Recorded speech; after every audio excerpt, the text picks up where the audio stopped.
Now we're going to talk about what are considered to be the two fundamental theorems of calculus, both of which tie together differential calculus with integral calculus.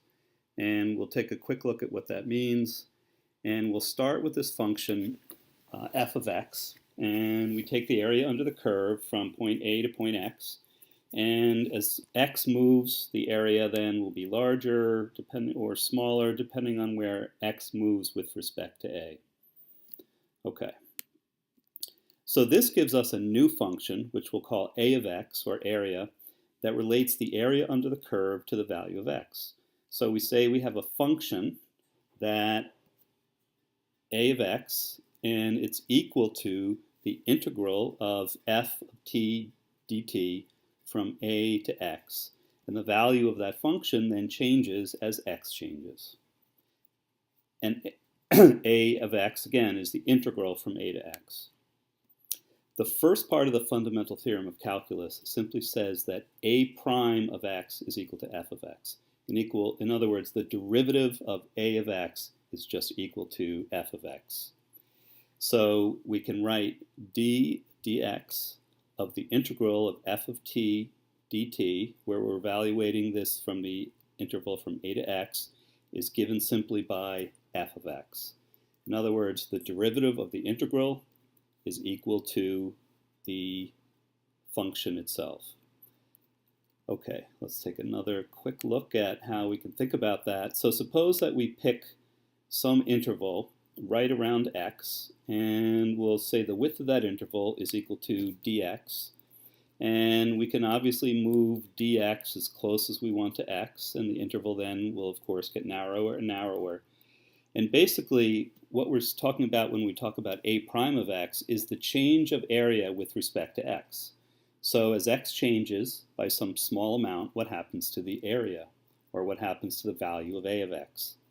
The fundamental theorem of calculus just says that this rate of change equals the height of this geometric shape at the final point, f of x.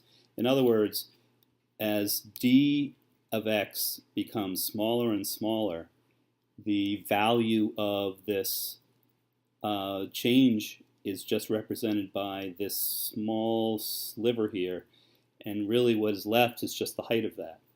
So what that says is that the rate of change at that point is just equal to f of x. Okay, so this means that the integral is the antiderivative of f. So we can say that if capital F is any antiderivative of some function f, then the integral from a to x of f of t dt is just equal to the antiderivative f of x plus c for some constant c. And it turns out that in this particular case, the value of a doesn't matter. And we'll look at why that is further on. So what we can write is that the integral of from a to x of f of t dt is equal to the antiderivative of f, which we say is uppercase f of x plus c.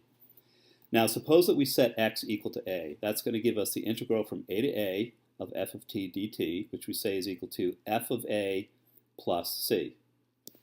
And since the integral of f of t dt from a to a is just equal to 0, we can rewrite this equation as 0 is equal to f of a plus c. And therefore c is equal to negative f of a, and again, uppercase f being antiderivative. And what that gives us is that the integral of f of t dt from a to x is just equal to the antiderivative of x minus the antiderivative of a. And notice that in this case, the constant c just dropped away. So this gives us the means that we need for evaluating the definite integral from one point to another point just by subtracting the antiderivative of the upper limit, and then from that subtracting the antiderivative of the lower limit. And those are the two fundamental theorems of calculus.